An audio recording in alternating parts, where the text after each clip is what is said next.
10.000 компании, кои што вработуваат околу 60.000 граѓани, ќе бидат опфатени во шестиот пакет економски мерки во вредност од 17,8 милиони евра. Вчера пак беа објавени 7 јавни повици, како дел од шестиот пакет за финансиска помош за угостителскиот и туристичкиот сектор.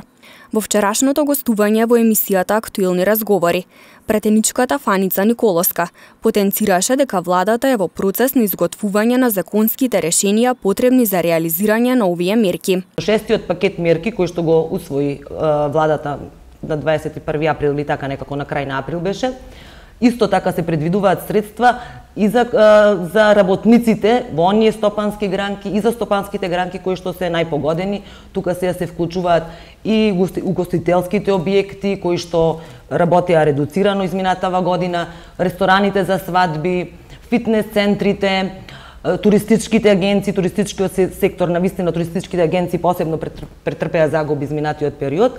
Сега владата е во процес на изготвување на законските решенија кои ќе бидат потребни да се реализираат овие пакети на мерки. Веднаш што пристигнат до собрание, тука мислам дека ќе имаме консензус, бидејќи тоа се пакети на мерки кои ще се во интерес на граѓаните.